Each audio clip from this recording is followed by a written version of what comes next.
Hello, friend. Welcome to the Remarkable People podcast.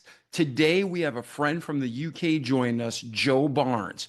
Joe Barnes is a four-time published author. He's a hypnotherapist. He's actually a tennis coach and so much more. We're going to talk about his life story.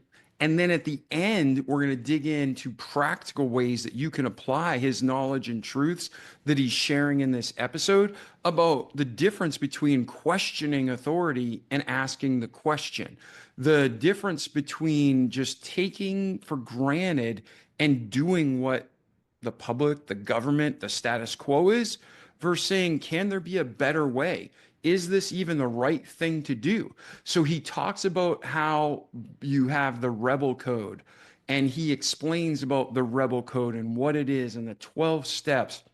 We talk about the dangers of hypnotherapy and how you can get someone that's a quack or someone that's qualified. We talk about a bunch of life tips. We even get into politics.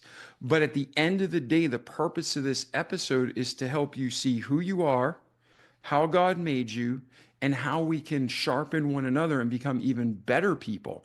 And then at the end of this episode, Joe not only gives you a way to reach out and contact him if you want to continue the conversation, but he also goes and gives a free promo code to our listeners for the first 3 days when the show launches. So you can get his new book for only 99 cents.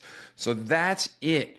Grab a pen, a paper, your favorite beverage, and get ready for this remarkable episode with our friend, Joe Barnes, now. The Remarkable People Podcast. Check it out. The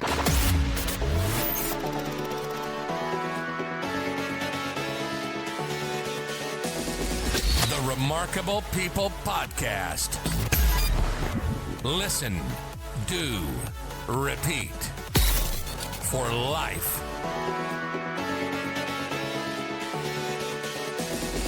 The Remarkable People Podcast. Hey, Joe, how are you today, brother? I'm good, thanks, David. Glad to be here. Man, we are happy to have you. I just told our listeners a little bit about you and what this episode they can expect. But right out of your mouth, if someone's going to invest a half an hour, hour and a half of their life with us today, what do you guarantee you're going to deliver to them that they can use to apply to their lives and better their lives by the time it's over? Right, so I'm going to make them think. I'm going to make them question their reality, question their lives, question their commonly held assumptions. And by doing so, perhaps unearth a different path that they can walk, or give them the validation, the affirmation that they're on the right path, or that they should take that path which diverges slightly from the mainstream, from what everybody else is doing. So that I can promise. All right. So what we're going to do is we're going to take a quick short affiliate break, like 30 to 60 seconds, and we're going to come back with our remarkable friend, Joe Barnes. I hear every day about the products you all wish MyPillow carried. Well, guess what? We probably do. Slippers, bathrobes, pet beds, blankets, mattresses, sleepwear, loungewear, duvets, comforters, pot holders, aprons, oven mitts, and so much more. And they're all on sale. For example, get our best-selling standard MyPillows for only $14.98. Body pillows, $29.98. Six-piece bath towels or kitchen towel sets, just $29.98. Multi-use MyPillow 2.0s with pillowcase, $9.98. Save $40 on our Spring Percale and Giza Dream bedsheet sets. Any size, any color, and so much more. So go to MyPillow.com or call the number on your screen. Use your promo code to save up to 80% on all MyPillow products. And I've never done this before. When you spend $100 or more, you're going to get 2 standard MyPillows absolutely free. All right, Joe, let's do this. We told them we're going to have our listeners, and myself included, we're going to reflect on what we believe and why. We're going to go deeper into, is this what we really want, and how it's going to benefit us in the future by reframing our thinking in a positive way that lines up biblically. So for you, tell us about your life. You obviously just didn't wake up one day and this was super important to you, right? And you had a method laid out like the Ten Commandments. So where's Joe from? What was your upbringing like? And we'll walk through your life to today. Okay, so I'm from a little village just outside of London, England, just south of. Grew up there, went to school, had a stable, good family, had a good education. But by the time I got to 18, going to university, I started to question everything about my life, about where it was headed, and found out that the path that was laid out for me, the path that society said I should be living, the path that my parents said I should be walking, was not the path that I wanted to walk. So I had some serious questions at that time. Probably as a result of that, did a lot of soul searching, and my life took initially a turn for the worse. But then once I found the answers to the questions I was asking, it got a whole lot better. And talk about that. So, do you have any brothers and sisters growing up? Was it you as an only child? What was your Yeah, upbringing like? one younger brother, 4 years younger than me. Okay. And so when you were growing up, do you feel like you guys were wired the same? Was it different? Were you, how was that relationship there? Funny, very close, but yeah, wired very differently. He was very, I was having lots of arguments with my dad as a teenager because I was the one who asked, why? My dad would say, do this. And I'd say, well, why? And he said, because I said so. Now, part of me realizes as I got older that as a child, you owe your dad and your parents a level of respect. So they can tell you to do things without you asking why. But I only realized that as I was older. But the other part of me was, I do understand why a teenager, 15, 16, 17 years old, doesn't just accept things, wants to know why he's being told to do certain things. So my brother was very different in the fact he would just say, yeah, sure, okay, I'll do it. And then 9 times out of 10, he wouldn't do it anyway, but he would just opt for the easy life, whereas I'd opt for the difficult path, which was wanting to know what was behind it all. Why am I being told to do this? And it wasn't just with my dad, it was at school or at the end of my schooling at university. Why am I being told that life has got to be a certain way? I wanted to know the answer. And as a result of that, me and my brother, although we share interests, we both love sports, and we're both quite similar in some ways, so very different outlooks in terms of one of us would just choose the easy path, is quite content with that, has a happy life. The other one wants to shoot for the stars, but as a result of that, has to take on all the challenges that life can throw at you. So that's the difference. Yeah, and it's crazy because people always ask kids stereotypical question, what do you want to be when you grow up? And most people don't know, but they figure it out. And there's some of us who are 48 and we still don't know what we want to be when we grow up. We're just taking it day by day. So when you were younger, asking questions, it seemed like you were more on the path of trying to figure out who you were and why, whether you realize that's what was going on. Is that correct? Yes, yeah. I didn't, as you say, I didn't really realize what was going on, but I knew that I was the kind of person who thought deeply about things and had to ask questions and explore things. I remember being 10 years old and having a a babysitter come over. So like 18-year-old woman come over. And you'd have conversations, and I remember having quite deep conversations about why did we need money in society? What was the purpose of it? That kind of thing. So I was always leaning towards wanting to know what was going on in the world and why it was happening. And that then eventually led me to discover my purpose at around the age of 22.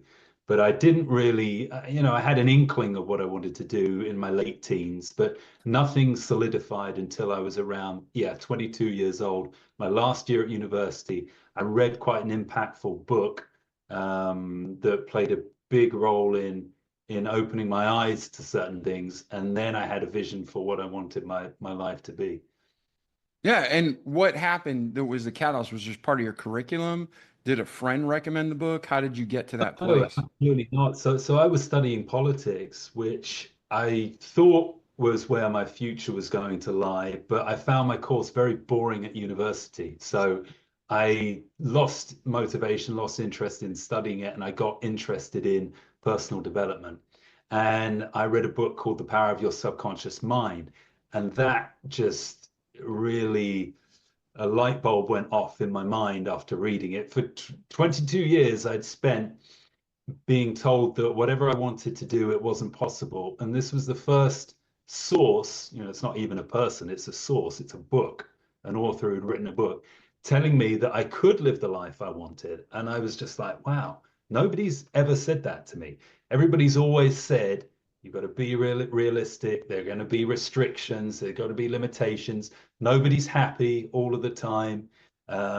Nobody really lives exciting lives. I can remember my university tutor saying that to us when we were looking at careers.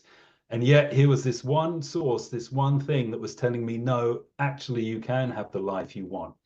And after I read that, I then had I call it an epiphany of speaking in front of an audience, empowering an audience, I think, empowering people. And from there, I got it into my head that I needed to write a book. It took me forever to get my first book out there. And now I've got a series of books out, the latest one being my newest release, which you can see behind me, which is The Rebel Code. All right. Before we get to the Rebel Code and some of your other books, so now you're 22, you read this book, it revolutionizes your thinking, and you're having this epiphany. Where does your life go from there, Joe? Yeah, it doesn't go in a dramatic Hollywood movie. My life changes in a year at all. If anything, it kind of went a little bit downhill after that because I left university, didn't really know how to make this work, just had the idea of writing a book, and everybody telling me it's impossible. Nobody makes any money as an author, you don't even bother trying. So it's like, well, what the hell do I do then? So I spent a year working odd jobs, doing a little bit of traveling, and then lent on my tennis playing as a kid, which I played tennis a fair amount. I was never in a position where I was going to go pro. I never really played enough. But I knew some guys who were doing tennis coaching, and the thing I liked about it was that it paid pretty well. Consider it, you could get paid relatively well per hour, and I liked the sound of that because I didn't want to do 40 or 50, 60 hours work a week. So I said, right, why don't I train as a tennis coach? This was about a year after I left university, trained as a tennis coach, got my qualification. But then obviously I'm interested in personal development as well. So I thought, well, why don't I train as a hypnotherapist as well? Because again, it pays relatively well per hour. I want to be in charge of my time. I don't fancy working employed jobs. I've done a few odd jobs here and there and never liked it. Don't like that 9 to 5 schedule. So trained as a hypnotherapist. Then I started supporting myself through tennis coaching and hypnotherapy and kind of deferred my whole book writing vision. But once I built that platform for myself, that's when I went back to it and thought, right, let's shoot at trying to be a self-help author. Let's see if I can make this happen. So that was how I progressed from about the age of 22 to 27 when I first started writing in earnest, when I really put my head down and thought, man, I've got to come up with this book. I've had this idea now for 5 years. I've got to put pen to paper and make it a reality. Yeah, and talk about this too, because um, myself and most people don't understand what hypnotherapy really is, and they're afraid of it. And I'll be honest with you, I don't like the idea of hypnotherapy because I don't know enough about it. You know what I mean? So I avoid and I won't let anything in my body physically, pharmaceuticals or anything unless I really understand what it is, what it's supposed to do, and I safeguard myself. So what is hypnotherapy? Because you're a good tennis player and you can coach, become a tennis coach. But a Yeah, hypnotherapist, it sounds like you should have like 20 years of schooling and you just went and right. started doing it, right? So what is hypnotherapy for the millions of people like myself who don't really understand it? And how did it work? Like, how did you get into it and you were able to transition so easy? Sure. So it wasn't easy. And I did have a very brief amount of schooling. I did a 10-month course. But again, not enough. When I first started, I felt so underprepared, lacking in confidence. It took me a while. I've been doing it for 20 years now. As we speak right now, it's just about the 20th anniversary of me seeing my first paid client. So Hey, it is. congratulations. That's a big milestone. Thank you very much. So I felt like actually in hindsight, I should have had more training because it's not easy thing to do. Basically, it's a way of getting into somebody's subconscious in a positive, productive way. There's you're there to help the person. So yes, some people are a bit skeptical or a bit fearful of what might happen, but I always tell them, me as a hypnotherapist, I can't control your mind against your will. It's something we're working on together. So it's just a way of accessing the subconscious of somebody and rewiring or changing some of the old programming that's holding them back, whether that's a fear that's holding them back, or whether it's they're just stuck in a habit, smoking, or they have an addiction, smoking, or weight loss, and they're trying to change the way their mind operates when it comes to food or whatever it might be. So I find it's really effective because you've got psychotherapy, you've got counseling, that's all face-to-face talking, conscious level, and there's a place for that. There really is a place for all of that. But hypnotherapy is different because you're accessing the deeper part of the mind using using their imagination to try to put certain triggers in there and certain pattern interrupts in there to help them overcome whatever it is they're struggling with. Nice. So, okay, there's good police officers, there's bad police officers. There's good counselors, there's bad counselors. And I'm talking about quality of the workmanship. There's good doctors, there's crap doctors. So when you're working with a psychotherapist or a someone who's actually going to go in and deal with your subconscious, what are the things you're like, Dave, make sure you're looking for this and you avoid that. So, we got listeners from all around the world, and if they are going to go undergo hypnosis, how do they know what's safe? Okay, so it's going to be safe because, well, I would say this: if you're a little concerned, ask for a free consultation before. You do it via Zoom. I'm happy to do that with any of the clients I see. At least that way, you will see the therapist face to face. Your detection system may pick up any funny vibes if they're not the right person for you. At least, see them on a screen and see what your intuition tells you. So this is Uh, something you can do online. It doesn't have to be face to face. I'm talking about like an initial consultation, so that would just be us discussing. I wouldn't do any trance work there. You can do online sessions. I prefer them to do them in person. I always find them a bit more powerful, but sometimes I see people from overseas, so it's not possible, and we do it via Zoom. But ideally, I like to see people person to person.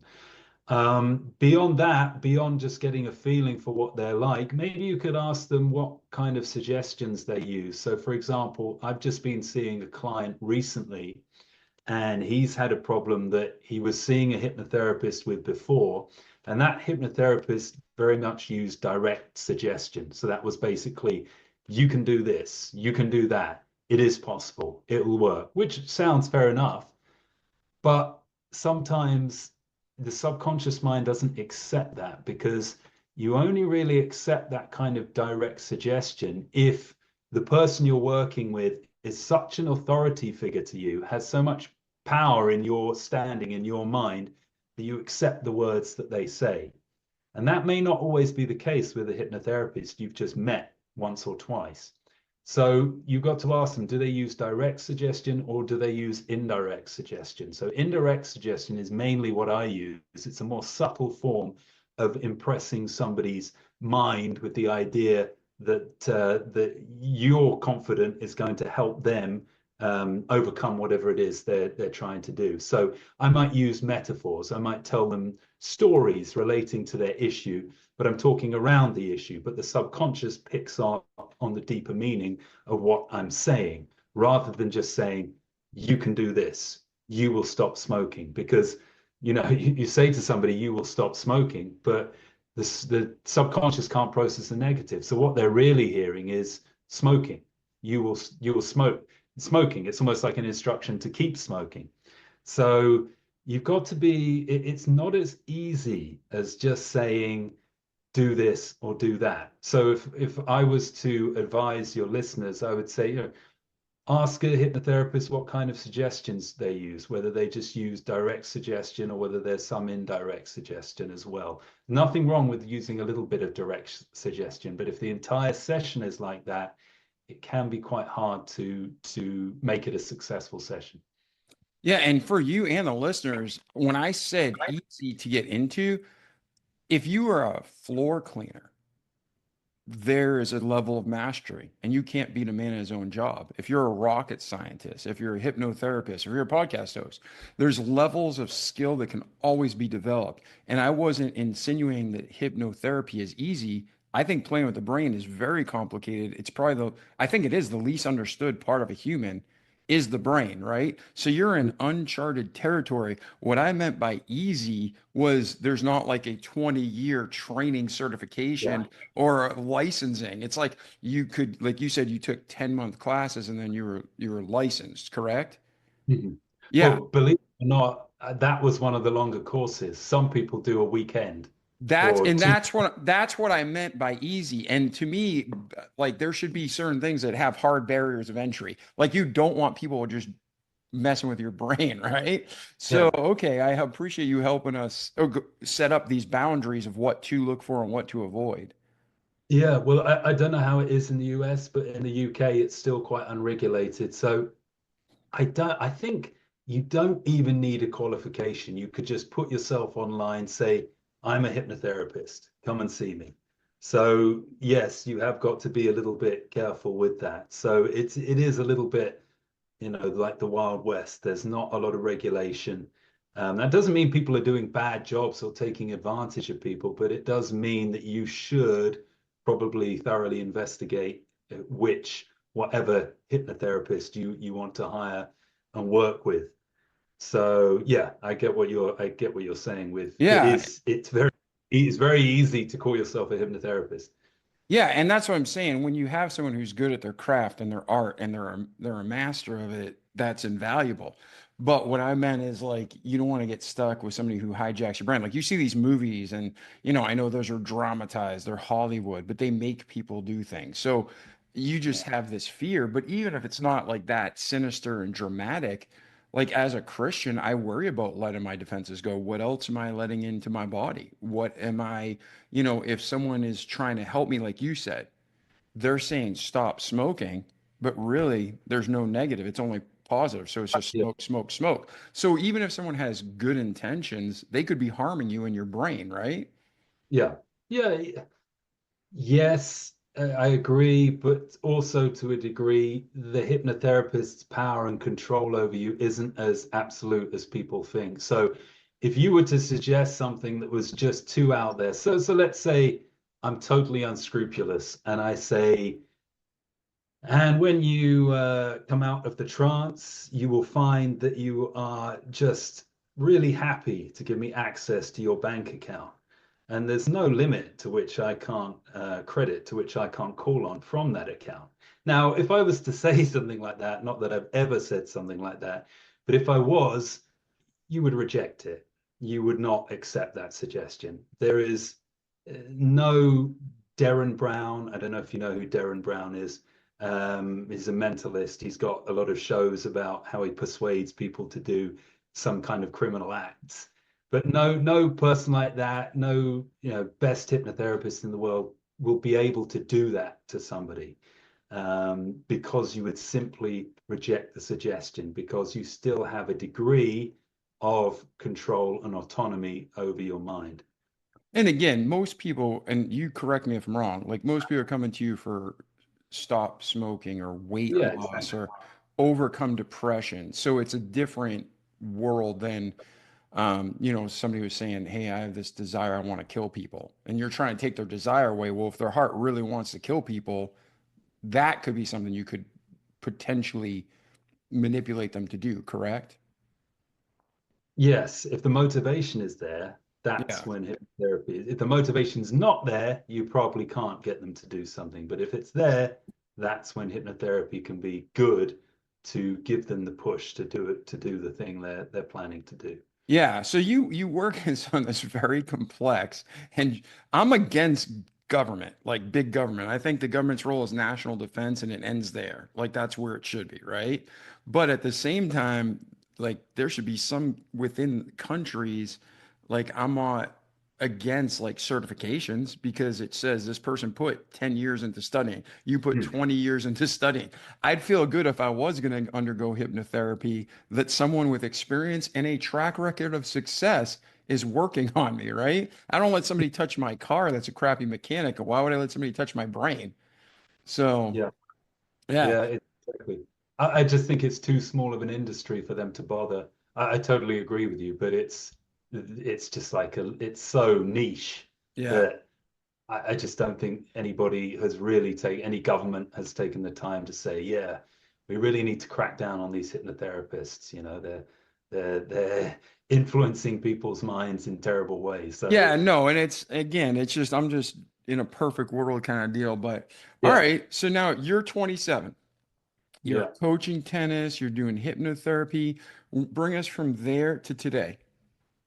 So that's when I started writing my first book, and it took me 4.5 years and about 5 rewrites to get it finally out and done. So I published it in 2012. At the time, it was called Screw the System, but then I changed it a few years later to Escape the System, and that now is my most popular book to date. I had 3 other books since then. Do the Work You Love. I got a publishing deal for that, so I self-published my first book. I got a publishing deal for my second book, and I released that. Well, I didn't release it. The publishing company released it with the terrible timing of 1 month before all the lockdowns came into effect with COVID. So Uh-huh. 2020. So this was my going to be my big break. You know, my book was going to be in bookstores, except nobody could go to any bookstores. So that didn't go so well. I had modest sales, but the publishing company didn't consider them good enough to print a second, do a second print run, or even do any promotion when the stores open back up after that initial 6 month run. So that was a bit of a downer, but I kept going because I believe in what I'm doing. I self-published another book, and then I've got my new release, which is the one behind me. And that, in terms of my writing, that's the sort of quick timeline of the stuff of what's gone on with my writing. All right. And then now with everything going on with your book, what are you focused on? Oh, actually, before we go on, what are you focused on today and where are you heading next? Between your birth and today, is there anything we missed significant in your life that you want to cover or a point? Like, we talked about at the beginning of the episode. What is our listener going to learn? We talked about questioning everything. So that's where we're going to be heading shortly. But is there anything in your life that we missed between your birth and today? Um, I mean, yeah, there's That's so, significant that you want to share. I guess yes, in terms of learning life lessons. Okay, I'll just say one thing. That I And had a this is very your show. Take as much time as you want. The goal is to give us nuggets that the listener can run with and apply to their life and grow too. So whatever you want to share, we're good with. As long as it's the okay. truth, let's do it. I'll share it with you then. So one thing I would say, I had a very happy early childhood up until the age of 11 when I changed schools. And I went from a small isolated school where we were all friends. There was only maybe 21 of us, 22 of us in a year group, to a bigger secondary school. It wasn't huge, but there's 125 in a year group, 5 different classes. And I just struggled. I really struggled to fit in, to find my way, and my life got turned upside down. So it was one of those cases where it was your life is one way one day, and then the very next day, everything changes. That was like my first day at this secondary school. Everything changed. It was the first time I experienced being lonely in my life, and the first time I experienced not having any friends. And me trying to then deal with that and come to terms with it and not adjusting, not fitting in, and then spending 4 or 5 years of the rest of my school life not fitting in. Maybe I did towards the end of it, I kind of figured it out. But then when I went to university, that whole experience happening all over again, struggling to fit in. I didn't drink alcohol at the time. And British universities, I don't know what it's like in the US, but certainly British universities around the year 2000, everything revolved around alcohol. You know, students were going out 5 or 6 nights out of 7, getting wasted, having hangovers, and I just couldn't relate to it whatsoever. So I'm someone who, after the age of 11, just felt like I was on the periphery of my peer group the whole time. So I had a completely different perspective on life. And very recently, I've just got into this mindset because I've forged a different life for myself, which I'm happy with. But sometimes I still feel like a bit like that I haven't escaped that moment of that day my life changed when I went to secondary school, that still has an impact over me. So I've just recently said to myself, maybe only in the last year, I think it was after I had a dream about it and I woke up at night thinking about it, that I'm not going to let that define my life. That was a big thing, but it shouldn't mean that my whole life is changed and not what it could have been had that experience not happened to me. I'm not going to let that misfortune determine my life. I'm the one who's going to decide how happy my life is, how successful it is, how much I connect with other people, and how much, how many friendships I have, etc. I'm not going to look back and say, oh, I was so unfortunate. I went to this school, I just couldn't fit in. And that tainted my life ever since. I said, no, it's not going to be the story I tell myself. I'm going to change that story. And I have been changing it over all these years, but I think it's that final little bit of a change to completely mean that the bad experience of my past is 100% behind me. So that's something that's one story I'd share while you ask that question, Dave. Yeah, no, I think I was actually having a very similar conversation last week with someone, and they were talking about how there's very few people who really want to learn and grow. Most people just want to be right, or they just want to be accepted. And like you start off this episode with asking questions why, like not just what to do, but why am I doing it, right? And when you find the small percentage of the population that truly wants to know why, like they're not just taking calculus to pass and become an engineer. They're taking calculus because they're trying to understand calculus, right? So it's driving them nuts. And they're working 12 hours a day where their classmates are working too, but they want to understand it. So I think you're part of a good but different breed where most people don't necessarily care that much to know why. But our listeners are part of that breed where they want to know why. They wouldn't be listening to this show. They're trying to learn, what do I believe, why, and how do I apply the successes from others? So I think it's really great you brought that up. And the friends talk about that. My mom, she would always tell me growing up, if you have one or two real friends in your life, that's huge. That's a blessing. And I think for people who are wired this way that question things, it's even harder to find those one or two friends.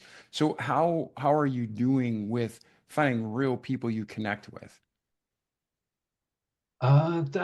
That's always been a struggle. I have good relationships in my life now, but even the closest ones, even my parents, my brother, my girlfriend, my partner, you sometimes I just feel like there there isn't really anyone who truly sort of understands the way my mind works and my thinking.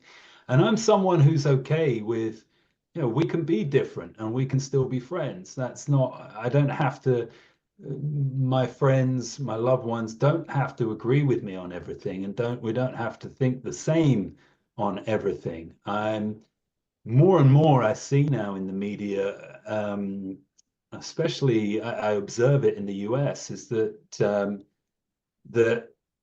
either you agree with someone 100% or they're the complete enemy.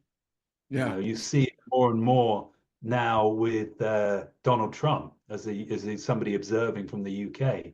You know that they try to make him out to be the reincarnation of Adolf Hitler, and it's just ridiculous. I mean, I'm not a Donald Trump fan or a Donald Trump hater, but I know he's not the reincarnation of Adolf Hitler. That's just absurd. Yeah, I know. So I know he's not trying to undermine democracy in the US. It's complete nonsense. And yet you have this situation where people think if you don't agree with them 100%, then you're a bad person. So I've never really been like that. So even though I struggle to find people with whom are completely on my way of thinking and the same wavelength as me, I can still have great relationships with people who do think a little differently and who don't understand why I do the things I do. For example, my parents had never really understood why I would choose to throw what they consider throw away a good education to pursue a career as a writer, a personal development writer. They're like, well, why don't you? They were both lawyers, you see. Why don't you, do what we did? Basically, it's there for you. You could have gone and done it, but it didn't hold the same appeal to me. So yeah, back to what I was saying. It's I can get on with people even though we think a little bit differently.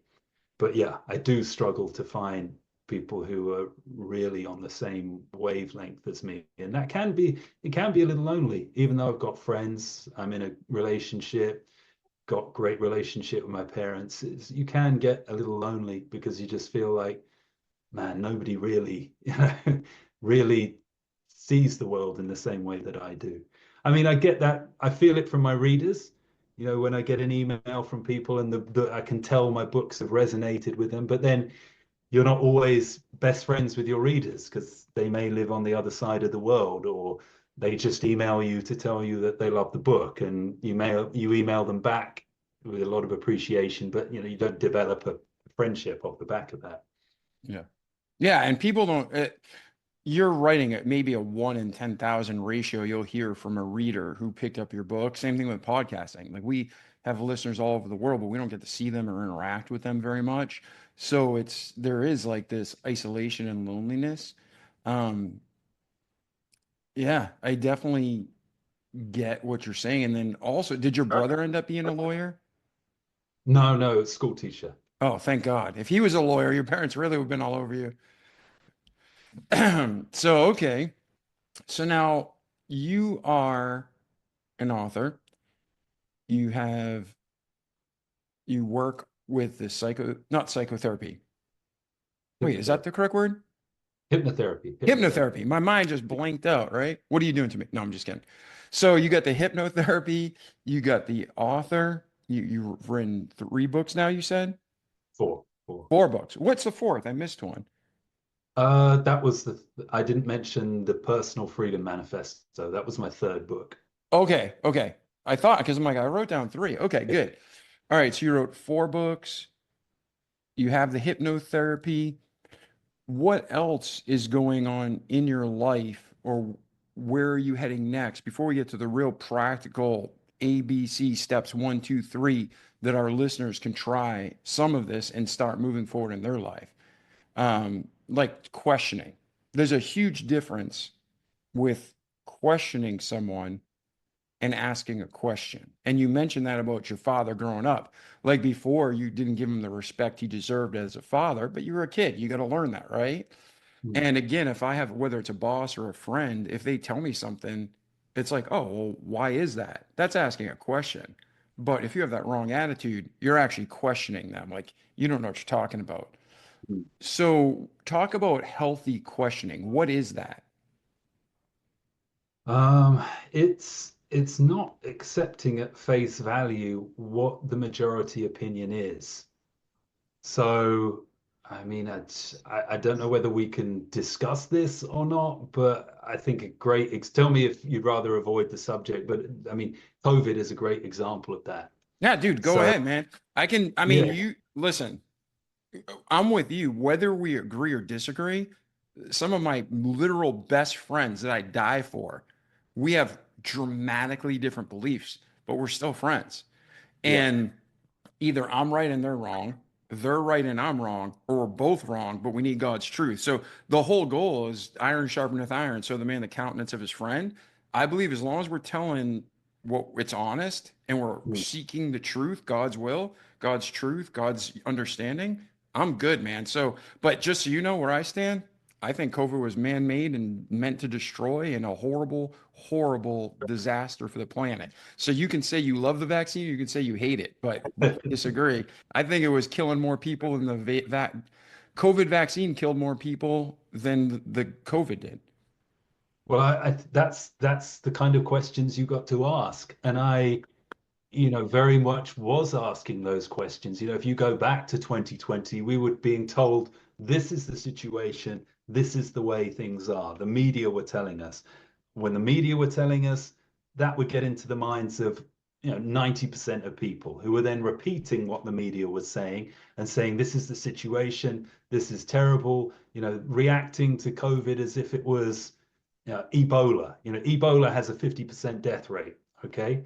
And that's, I felt, literally how people were reacting, rather than reacting to a virus that, yeah, it was worse than the flu. But at the end of the day, I think the World Health Organization said it had a death rate of 0.6. So it wasn't this tremendous killer that it was made out to be. So, I was asking those questions, and I wanted to know, really, is this as dangerous as it's being made out to be? My personal lived reality told me it wasn't that dangerous. Didn't know a single person that had been harmed by it. Um, so I wanted to know answers. And then when I was being told that, look, we're pretty much being forced to take a vaccine, I wanted to know, well, is that actually safe? Should we really be doing this just because the government and pharmaceutical companies who stand to gain a lot by people taking it tell us that we should have it? So that's always been my mentality, is not to just accept things I'm told. And by asking those questions, usually I then find out some interesting information and information that can benefit me. I came to the conclusion, as a relatively young and healthy person, that there was no reason or need for me to take a vaccine against COVID-19, because even if I caught it, it wasn't going to do anything to me. The chances of it harming me were so minimal. Now, if I took the vaccine, probably I'd have been okay. But what was the point in taking it when I wasn't really under any threat from COVID anyway, so I wasn't going to put that into my system. So this was the whole questioning process I went through. I remember being at a dinner table at the time, everybody else being vaccinated, saying, "You should do it. You really need to take it.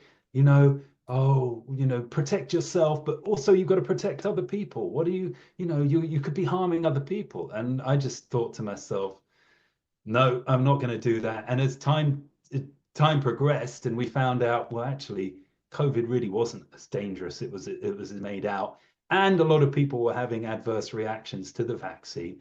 I thought, yeah, I'm really proud of myself that I questioned things and I didn't just accept what I was being told. I thought, I feel good about myself for that. And that's one example, but it could be applied to so many different situations, whether it's the media telling you something, or whether it's your teachers, your careers advisors telling you your path through life is only, as a university graduate, you need to get a graduate job. Your chances, I got told my chances of making it as a hypnotherapist or an author were minimal, 1%. That's just not possible. It's not something you can really do. You can't really make a living out of doing that. So again, I had to question that assumption. But the unfortunate thing back then was I was a little bit, I wasn't as mentally strong as I am now. So a lot of those doubts that were put into my mind stayed in my mind. And even though it didn't stop me pursuing my path and following my dreams, it put enough doubt in my mind that it hindered me in doing so. So it wasn't like I didn't just dive straight into the pool and go for it. I was constantly dipping my toe in, and that just delayed me. It caused me a lot of delay by allowing those doubts into my mind. And I would say that you're far better making a mistake by being headstrong and finding out that you are wrong and course correcting than it is by doubting yourself and taking years and years and years to do something because you're neither committing to one thing or the other. Yeah, and I think so. Oh man, I have an off-topic question that I'm dying to ask you about COVID and the psychological uh, manipulation. Like from your perspective, I would love to ask you. Maybe I'll ask you at the end or off camera because you're probably watching the news and being like, "Yeah, these are manipulation tactics to get in people's heads." But when it comes to people in general, we have people listening now, most of the time, whether you take a personality test, they say these different names. They can have 4 or 16, but they're all the same. They just label it different and keep making money, giving personality tests. But if you go with the animal one, you have like the beaver, the lion, the otter, and the golden retriever, like the four main personality types. And, some people are golden retrievers. They just want to make everybody happy and they're great people, but they're going to have a hard time questioning. And then you have the lions that'll have no problem questioning and crushing people while they're doing it, right? We got to learn to back off. So when you're speaking to everybody in general, I agree with you 100%. We should know what we're doing and why. And if somebody's trying to, it doesn't matter if they're just trying to, if they're trying to put a vaccine in us, or if they're trying to tell us how to vote, or if they're just trying to tell us which bread to buy. We need to really ask the questions. Is there a process? Because the way I think, and it sounds like the way you think, we are just naturally wired by God that this came easier for us. So, for the people that don't necessarily question, is there something that you found over the years to say, okay, when you come on a new situation, ask this, ask this, ask this? Is there anything like that you found works, Joe? Yeah, that's a great point, Dave, because exactly as you said, I think for me it was just ingrained, inbuilt in me that to question. I don't think it's one of my key personality traits. It's not something I developed. Some skills you develop, some things you learn. I never did with this because it was just always there. So I would just, there's a great quote by Mark Twain, I think. It's something along the lines of when you find yourself in the majority, it's time to ask questions or do something. Or he's basically saying that be wary of being in the majority opinion. There could be something wrong with that. So I would just say to your listeners, if you are in that situation, it doesn't necessarily mean you are wrong, but it's worth just stepping back from it and saying, why is it that this message about a certain way of living, we've all got to live a certain way, or that a certain way of dealing with a problem or an issue arises in society? Why are we being told this is the way we have to deal with it? Who does it benefit ultimately? That is the thing you've got to understand. And I like that. I never heard that before about the lion, the golden retriever, the otter, because I'm quite interested in personality types. And my book actually goes into it because I say there are 3 types of people. There are leaders, followers, and rebels, basically. Oh, okay. And my view is that only 5% of the population at any given time are going to be rebels. The rest of the population, either leaders or followers, majority of followers, but there are quite a few leaders out there. And I think that, the status quo benefits the leaders and followers. It keeps the leaders in a position of power and it keeps the followers relatively safe. And followers are driven by a need for security. They don't have to live great lives. Just as long as they feel comfortable and safe, that's good enough for them. So by questioning things and asking who does this benefit, most times it's always going to benefit the status quo and the people in power and the people who need to feel safe by following the status quo and not having that disrupted. So if you ask yourself that question, who is this information benefiting? Then you might be able to unpack it and find out if there's a different way that might work a little bit better for you. Yeah, and I think that's super great way to start if you're struggling because 2 plus 2 is always 4. No matter whether it's Great Britain or United States or Australia, if the government's telling you it's 5, they're liars, right? 2 plus 2 is always 4. Um, so when you're talking, Joe, about asking those questions and following the money, like I told my kids growing up, I'm like, if you want the truth, you go to God's word. But in man's world, if you want the truth, you follow the money and the money's going to bring you to what's really going on. And when we are born, I would say the majority of humans, and you can disagree with me, I don't mind at all. But what do they call it? The terrible twos when you have a kid and it's like, mom, dad, why? Why? Well, why is this? Well, don't touch this because it's hot. Why is it hot? It's hot because I just cooked you dinner. Why'd you cook me dinner? Because I have to eat. And it just goes on and on and on. I think we're innately born with that, actually. I think it's a God-given build, but we're broken and told not to be that way at an early age. What do you think about that? I'd agree with you. Yeah. And especially at school, I just see, and I partly sympathize with teachers because they've got a tough job to do trying to control and control a classroom and what can be rowdy kids. But teachers are always stamping out any kind of independent thought, anything that might cause difficulties or throw up unpleasant questions. So we get it ingrained into us. Just it's just easier. That's the whole thing. And most people want an easy life. So it's just easier not to ask any questions. That's a lesson we're taught from a very, very early age. And I think it stays with us throughout childhood into teenage years, into our adult years. We just get taught, you may feel like something's a little bit off, but it's easier just to ignore that feeling and just go along with whatever most people are doing in whatever environment you find yourself in, because you don't really want to open up a can of worms and make things difficult. Yeah, and easy doesn't help you long term. Easy's only short term, ladies and gentlemen. So what Joe's saying is he's saying what most people do, but he's not saying that's right or the best path. Because when you challenge things, you challenge your body. You go to the gym each day. You're tearing those muscles and it's hard, but you look back 3 months from today and you're huge, right? Like huge in a good way, strong. But like that's what Joe's talking about. If you're always going with the easy flow, you're going to end up downriver in a swamp. You just got to be real careful with that. Yeah, oh, absolutely. And sometimes it doesn't happen till a lot later. You can get away with walking the easy path for 50, 60 years, but it will catch up with you in the end. And then usually the consequences are irreversible. Whereas if you ask hard questions, you take the hard path, yes, things are really tough at the start, but if you get through that, that's when things tend to get easier, because you've strengthened yourself and because you've forged a different life for yourself. You've turned yourself into a new person. You've turned yourself into somebody who can handle difficulty and adversity.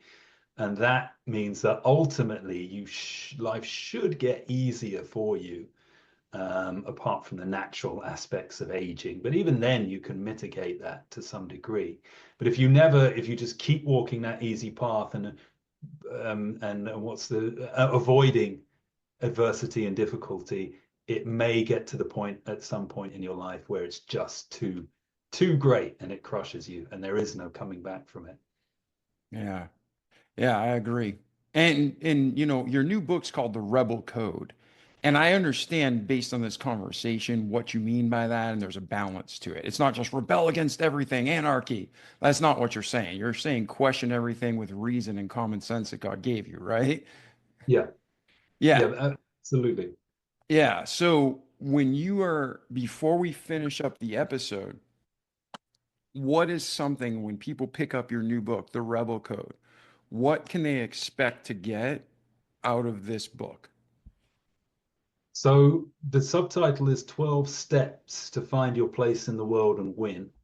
So it's written for people who, at certain times in their life, may struggle to think, I don't really, there's no job out there that immediately jumps out at me. There's no path through life which I think, this is a great fit to me. I rather than just following the crowd, I've got to find my own way through life.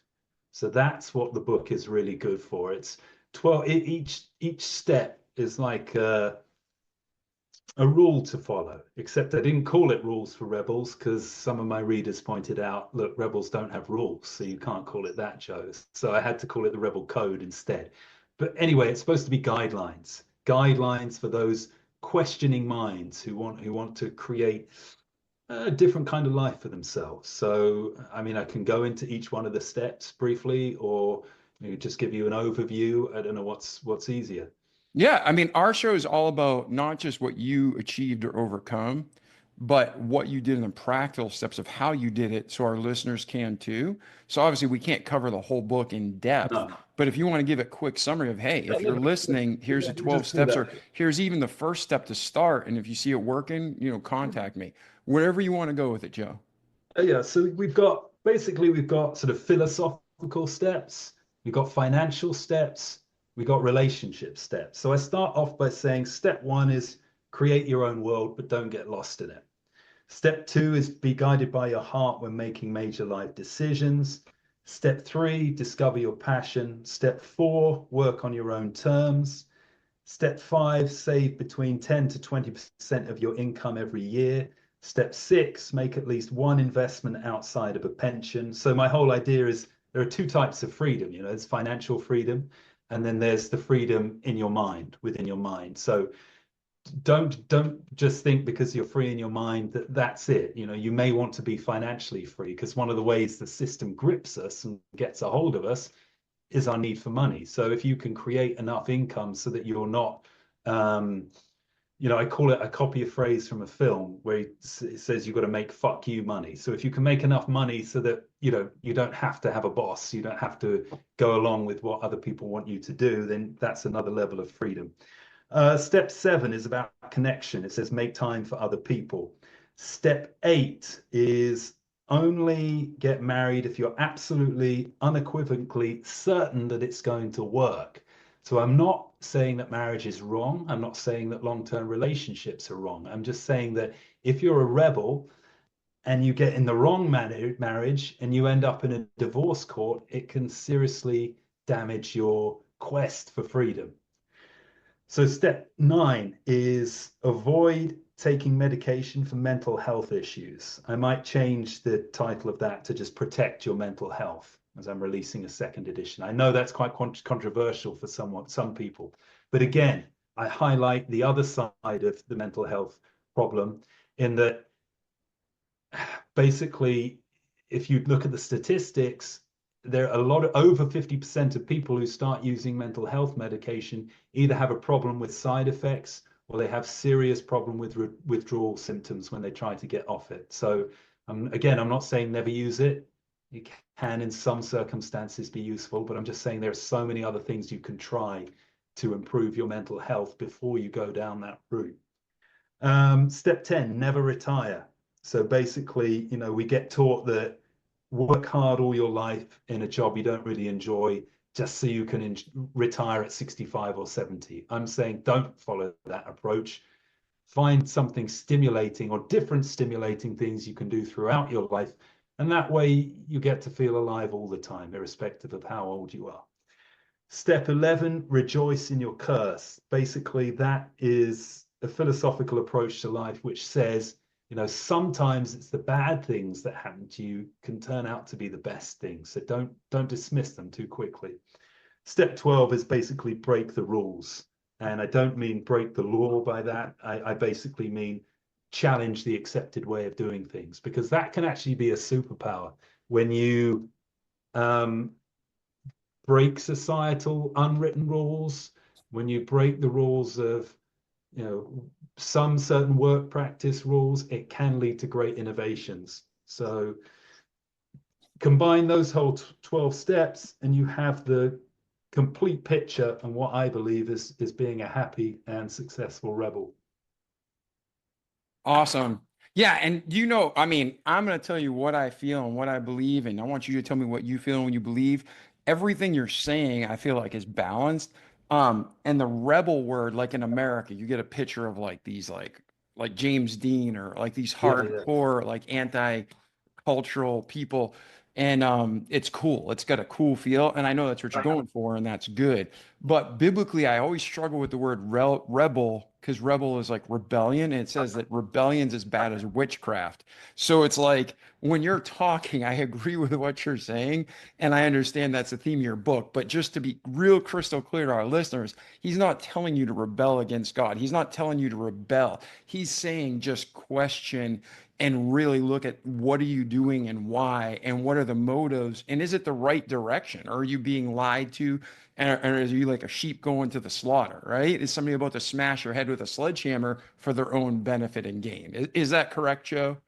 Absolutely. And you make a good point, Dave, because Jesus was a rebel and he was a leader Yes. as well. He was a leader of men, but he was a rebel because and this is my whole theory in the book, is there are three different types of people: leaders, followers, rebels, and an ecosystem that humanity is involved in. So leaders implement the status quo, followers go along with the status quo. They carry it out. Therefore, it falls on the rebels' shoulders to challenge the status quo, create a new paradigm shift, and then the leaders end up ruling over it again, and the followers end up following it, and then the new rebels come along 100 years from then, and they have to challenge it all over again. Now, Jesus was a rebel because he challenged the spiritual paradigm at the time. In the Roman times, Greek times, you had 10, 20 different gods. They prayed to Jupiter, Venus, or Zeus and Mars, etc. He came along and said, no, there's only one true God. So he was rebelling against the current spiritual landscape at the time. Now, he was a successful rebel. Ultimately, he did change the status quo and the paradigm shift changed.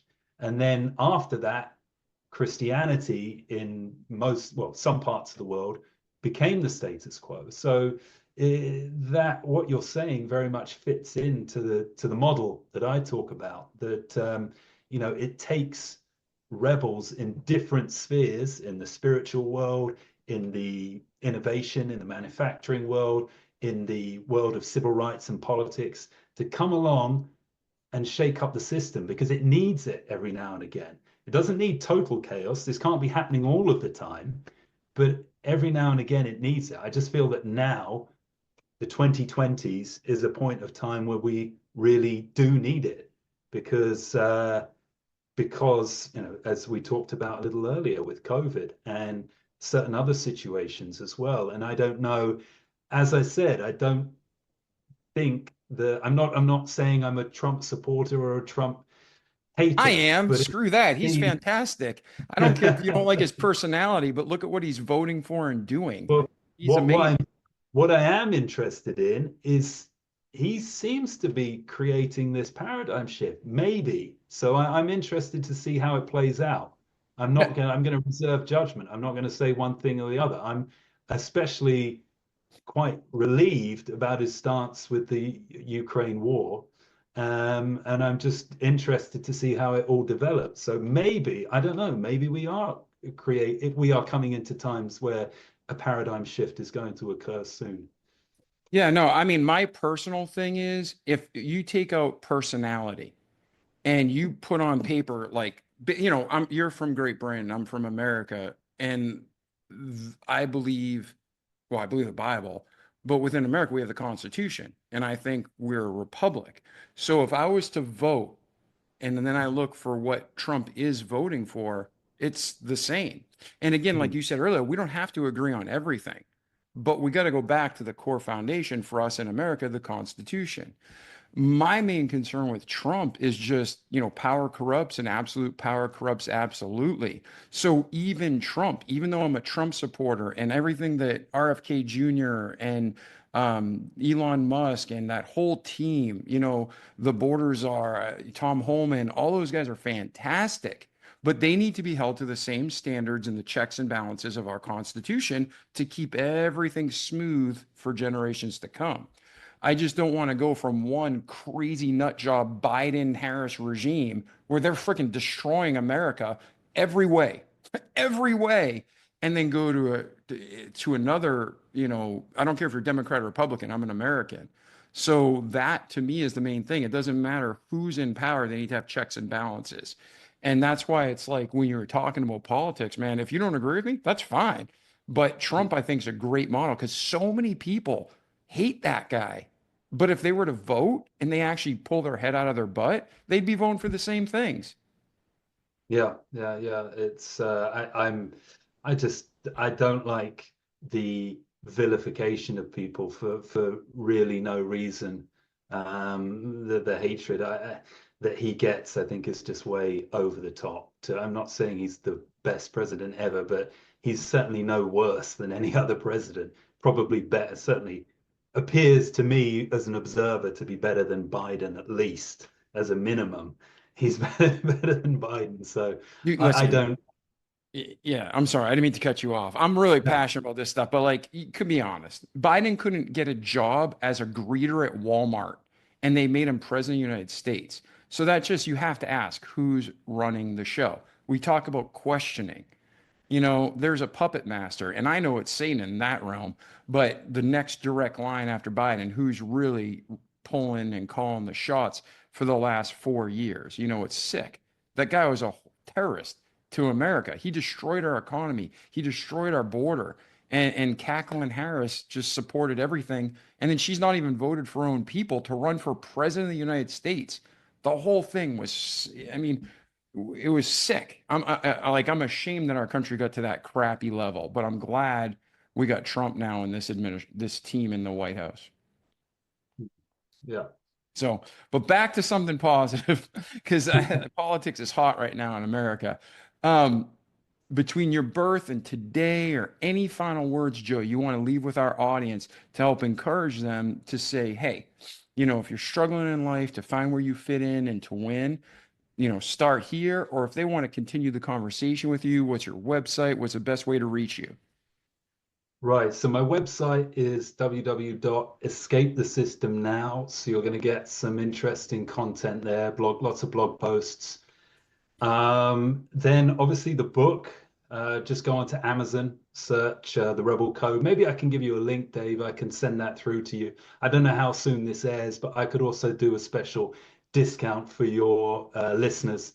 So I'll reduce the Kindle version, the electronic version. I'll reduce it to $1 for a few days after this episode airs. So grab your copy if you want that. I can't do that with the paperback because there's obviously print costs involved, but I can with the electronic version. So that's my gift to your listeners.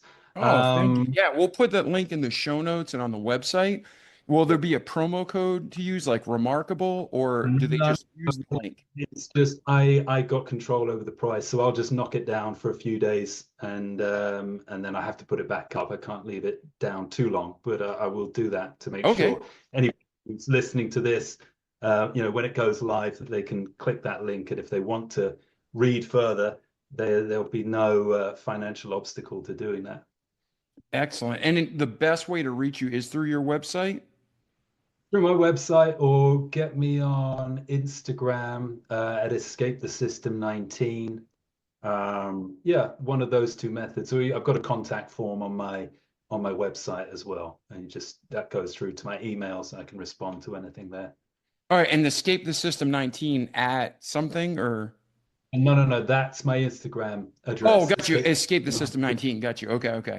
Website is just EscapeTheSystemNow.com. Okay, excellent. And then that's it, man. It's been great getting to know you today, Joe, and hanging out.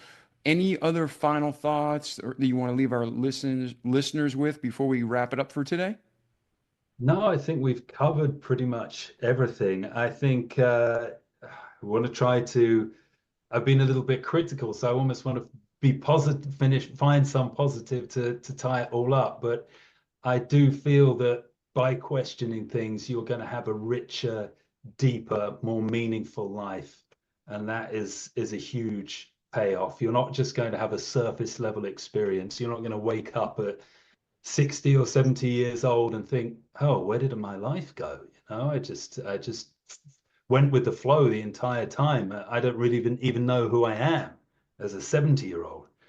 If you follow the advice I suggest, or you read the books, or you ask your own questions, find your own answers, you're going to have a deeper, more meaningful life, and you can be proud of yourself, and that counts for a lot. Yeah, 100%. And ladies and gentlemen, thanks for being with us today. Joe, thank you for being with us today. Well, it's a pleasure, Dave. Thanks so much for having me on your show. Oh, it's an honor. And our friends listening, just like our slogan says, listen, do, repeat for life. Don't just listen to the great information and advice Joe gave you, but do it. Repeat the good parts each day that you know you need to, so you can have a great life in this world, but more importantly, in eternity to come. If you have any questions, reach out to Joe or myself. We'll help you in any way we can. Take Joe up on that free offer of his book.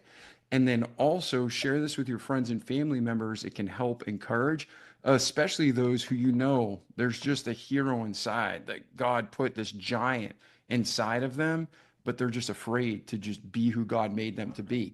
Let them know it's okay to question the status quo and the narrative the world's given us, and be who God really intended them to be. So that's it. I'm David Pasqualone. Again, Joe, thanks for being here today, brother. Thanks again. All right, ladies and gentlemen, we will see you in the next episode. Ciao. The Remarkable People Podcast. Check it out. The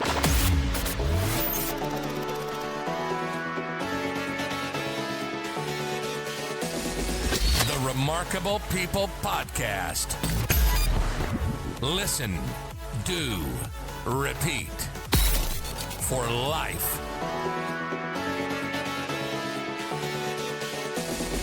The Remarkable People Podcast.